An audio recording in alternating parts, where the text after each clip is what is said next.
Ito ang DXIC 711 sa Iligan, numero 1. Tatak RNN. Ang musunod na programa ilang debate usa ka binay. Ang mga pulong una-una na pagaliwangan sa nagdumalabin, iyan lamang ugulelabot ang mga kawanin ito gumalabing sibihan RMN Iligan. Programang magtugi sa mga nagunang hisgutanan na may kalambigitan sa katauhan ug katilingban. Pulso! Programang pagtugi sa mga mahinungdanong hisgutanan ug pagsibaw sa baruganan sa katauhan. Pulso! Hatid ka nato sa Electoral Reforms and Development Assistance Center Incorporated. Pulso! Pulso! Ang katauhang matiun ug Mayong buntag sa tanang katawhan sa Dakbayan sa Iligan, ilabi na gayod sa mga nagpakabanang katawhan o sektor, mga organisasyon din sa Dakbayan sa Iligan. Anya ang Electoral Reform and Development Assistance Center kon ERDAC Incorporated. Anya karon sa ikaupat o katapusang Domingo sa unang bulan nga paglungsad sa iyang programa sa radyo sa paghisgot kabahin sa electoral o politika o ubang isyu sa atong katilingban. Ang 15 minutos nga gigahin sa nining mga programa karong adlaw atong sulayan sa pagbahin sa tulo. Ang unang 5 ka minuto mao ang paghisgot sa direktang gibuhaton sa ining NGO nga nagpasiugda niini ang Electoral Reform and Development Assistance Center Incorporated kun ERDAC Incorporated, o ang ikaduhang 5 ka minuto mao ang paghisgot sa kabahin sa isyu sa kababayenan tungod kay bulan sa Marso karon, o taliabot na kaayo ang paghandom usab sa pangkalibutang adlaw sa kababayenan kun International Women's Day. O ang ikatulo mo ang nahitabong burnout, no? Tungod kayo sa kini katilingbanong isyu ato kining hisgutan o sa ikatulong 5 ka minuto, o kining duha ka portion ang kabahin sa kababayenan o kining kabahin sa burnout, mangayo kita hunahuna o mga pulso sa katawhan kabahin ining kaluhukan sa kababayenan kay bulan man sa Marso karon, og ang kabahin usab sa nahitabong burnout. Sa unang 5 ka minuto atong paghisgutan ang electoral reform na mayor nga nagunang hisgutanan o misyon sa Electoral Reform and Development Assistance Center, nga ang kabaguhan reform makita lamang nato kung atong pagatan-awon ang gitawag nga alternatibong politika. Kung atong masayran ang mga punto niini sa alternatibong politika, ato usab nga ma-plastar kung unsa ang maayo nga mga kausaban o reforma nga pagahimuon sa atong elektoral o sa atong politika. Ang alternatibong politika base sa pagtuon o research sa Electoral Reform and Development Assistance Center kon ERDAC Incorporated, adunay tulo ka mayor nga bahin. Kini mao ang una sa alternatibong politika, anaa diha ang pag-umol o pangagamhanan. So adunay mga punto niini nga pagabasihan sa mga reforma unya diha pa lang sa pag-umol sa pangagamhanan. Kaya ang alternatibong politika anaa na sa paghunahuna o pag-umol og ideya sa kinaiya o dagway sa pangagamhanan nga pagahimuon. Anaa usab ang paglunsad sa iyahang piniliay sa mudumala sa kagamhanan. O ang ikatulo, anaa usab sa alternatibong politika ang paghimo og ang punto sa paghimo og pag-implementar sa mga programa o palisiya sa pagdumala sa iyang kagamhanan. O sa pag-umol og pangagamhanan, daghang punto ang atong masigutan niini sa sunod nga mga adlaw, sunod nga mga Domingo. Ang ikaduhang mayor nga bahin sa alternatibong politika mao ang pagtan-aw sa piniliay sa mudumala sa pangagamhanan. Daghan usab kini nga punto ang atong hisgutan niini diha nato makita kung unsa ang mga kausaban o reforma nga maayong himuon base nining atong kasamtangang politika karon. Og ang ikatulo nga dakong bahin nga pagkatan-awon alang sa pag-usab reforma sa politika, alang sa pagkabot sa alternatibong politika, mao ang pagdumala o pag-alagad sa kagamahanan. So mao na kini ang pag-implementar og paglihok niini. So kana makaigsunan mao ang pipila ka punto nga atong palaluman sa sunod nga mga Domingo, o nahuman man ang unang 5 ka minuto, mo break usa kita kadyot o mo padayon kita sa sunod nga topiko. Programang magtugi sa mga nagunang hisgutanan nga may kalambigitan sa katauhan ug katilingban. Pulso! Programang pagtugi sa mga mahinungdanong hisgutanan ug pagsibaw sa baruganan sa katauhan. Pulso! Pulso!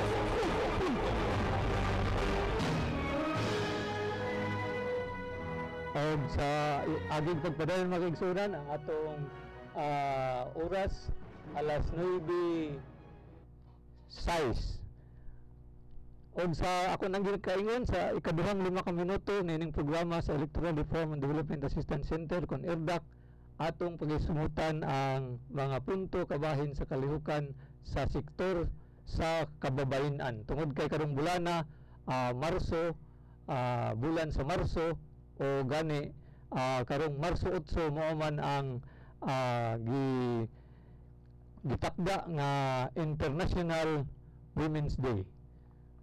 So hinawaton ta kung dunay nakapaminaw karon nga kapunungan sa kababayenan, manawag kung unsa ang ilahang mga kalihukan nga pagahimuon niini nga hisgutanan sa kalihukan sa kababayenan.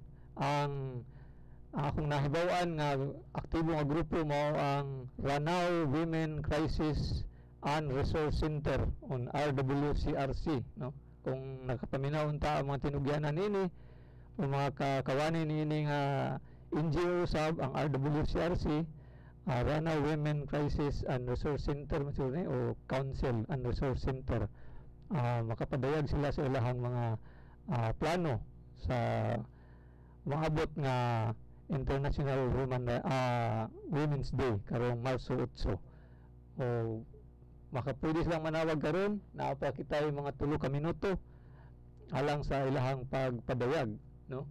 Hinuon ang kabaguhan sa atong electoral o politika, ato nang makita nga daghan ng kababayenan hinuon nga anaa sa hawanan sa legislatura, sa barangay level, sa munisipyo o sa syudad nga mga konseho o gani hantod na sa atong Senado o sa Kongreso, ana ang mga kababayenan.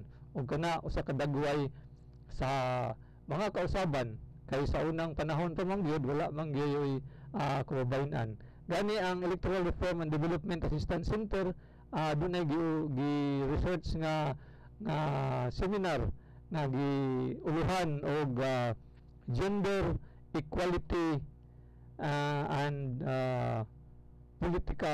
political participation, no? So doon na kita sa kaadlaw nga seminar ni ana aron madungagan pagid ang mga kausaban nga atong nakita diha sa natad sa politika sa atong katilingban. Ako nang giingon dako na kaayo nga kausaban nga aduna na mga kababayenan nga ana karon sa atong mga magbabalaod na gikan sa national nga level hantod sa barangay level.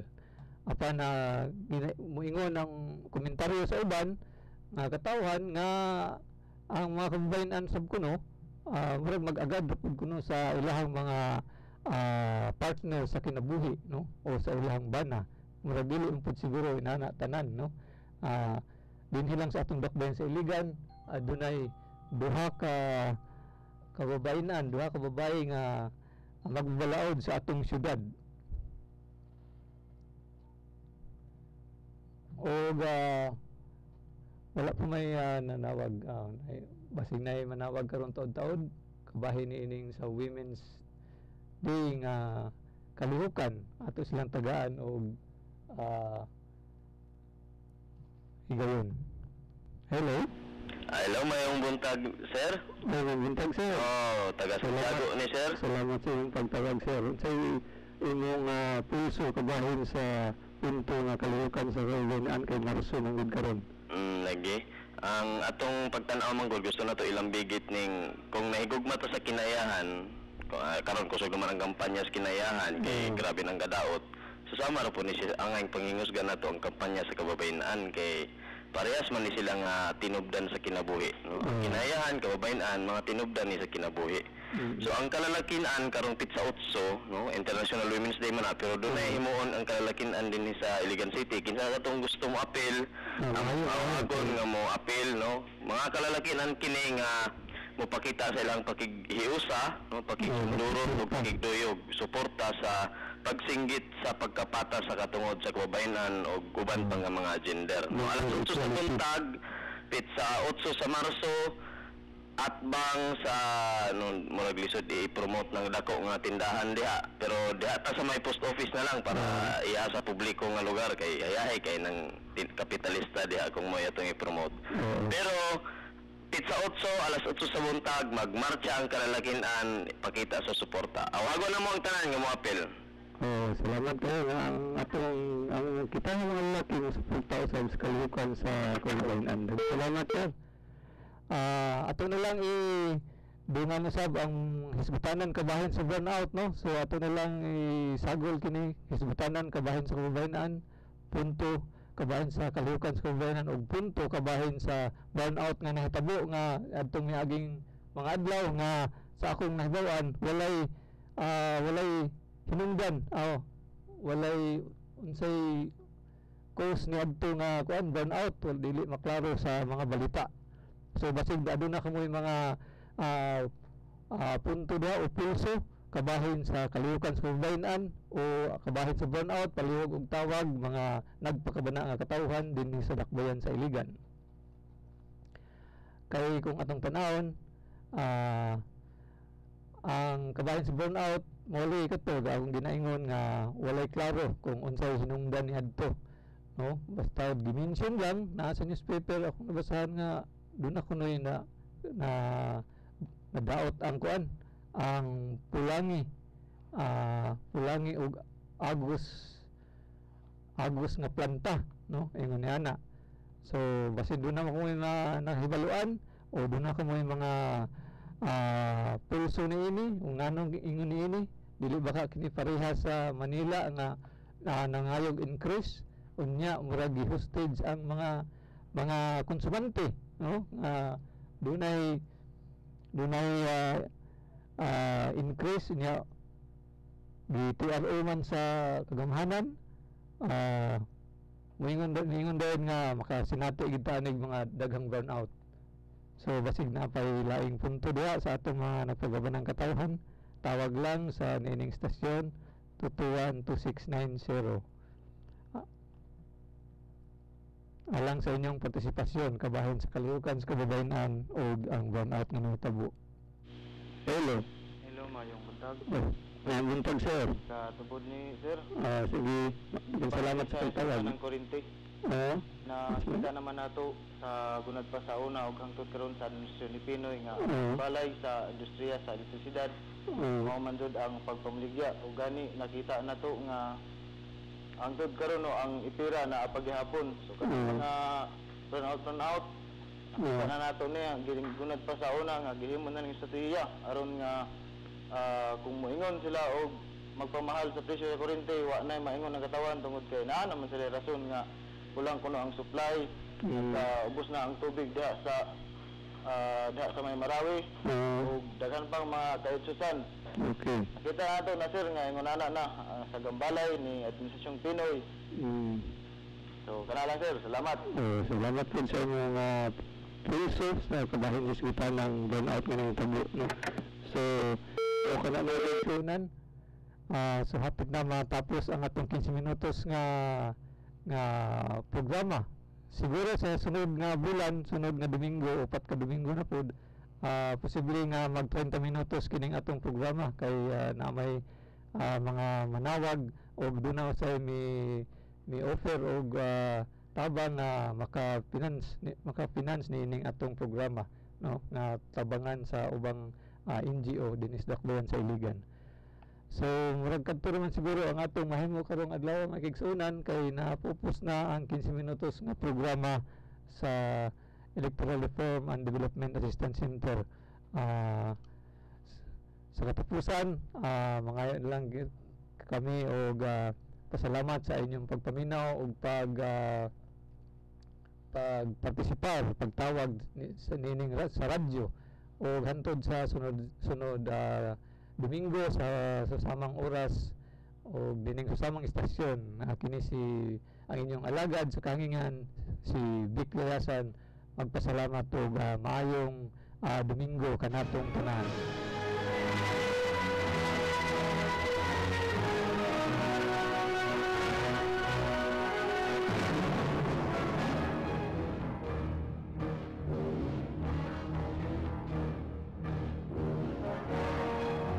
Ang katawhang matukion ug hiniusang maglihok may gahom ug pundasyon sa katilingbanong kausaban. Hangtod sa sunod Domingo, kini ang pulso ug punto sa samang takna ug istasyon. Daghang salamat. Pulso ug punto. Pulso ug punto. Inadumati ang usa ka binayran nga programa. Ang mga pulong ug gunahuna nga giluwatan sa nagdumala, iyan lamang ug walay labot ang mga kawani ug tagdumala ning sibihan RMN Iligan. Ito ang DXIC 711 sa Iligan, numero 1. Tatak RMN. Happy birthday to me, Happy Valentine's, Happy Fiesta, Christmas, New Year, Happy Anniv, Etang! Carding? Para tipid sa handaan, para isahan na lang. Huwag nang enggraning handaan. Simple pero masarap na pagkain at konting bisita, ayos na!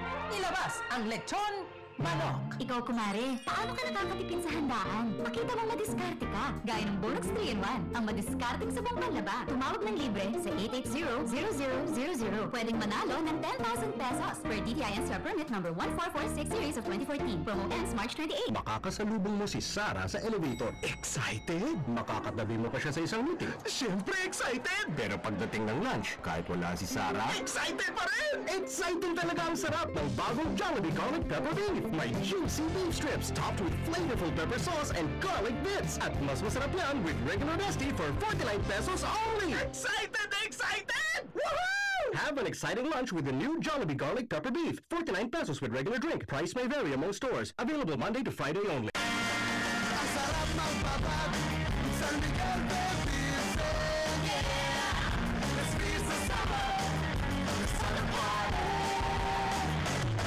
Basta na ang ice cold San Miguel Beef, yeah. Ito ang beer ng summer. Ice cold na saya. Ito ang beer ng summer. Ice cold na saya. Drink responsibly. Start your day great with the always afford delicious Jollibee Breakfast Steak for 49 pesos only. Sa iyon-ini nga panahon, ang praktikal, panalo. Kung nakapili ka na og sulit, panalo. Kung nakakita ka og sud sa budget, panalo. Mao nga kung load ang hisgutan, didto ka sa panalo. Sa Talk and Text, aduna ka na'y only call og text, sud sa usa ka adlaw, ngadto sa TNT ug Smart nga 10 pesos lang. I-text lang ang UTNT sa 4445. Mao kini ang panalo kaayo nga promo sa Talk and Text. Eksklusibo sa mga gagamit sa Champion SIM. Mao nga kung gusto nimo nga mas daghan pang panalo nga call ug text offers, balhin na sa pinakadakong tropa sa tibok nasod. Tungod sa Talk and Text, adlaw-adlaw panalo. Ang promo hangtod September 9, 2014. Per DTI NCR Permit number 6927, Series of 2013. Champion SIM, mapalit na sa suking tindahan sa 20 pesos lang. Palit na! Ang dali magmamaya na sa mga bagay na akala mong baliwala lang. Dad, bayaran mo na yung kuryente. Mamaya na. Naku, mamaya maputulan na tayo. Pag puro mamaya na, baka maging malaking problema. Ganyan din sa sipon. Pa, mag-niusap ka na. Mamaya na. Okay pa? Naku, makahawak ka pa. Dahil sa isang bahing, may milyong-milyong virus na nakakahawa. Target ka pa ng malalang sakit. Mag-Neozep. Na! 2 times faster magpagaling kaysa sa tubig at pahinga. Coco Martin po. Sa sipon, huwag mamaya na. Mag-Neozep. Na! Northern HCl Covitamin Malate Paracetamol is a generic name of Neozep. If symptoms persist, consult your doctor. Sa sipon, huwag mamaya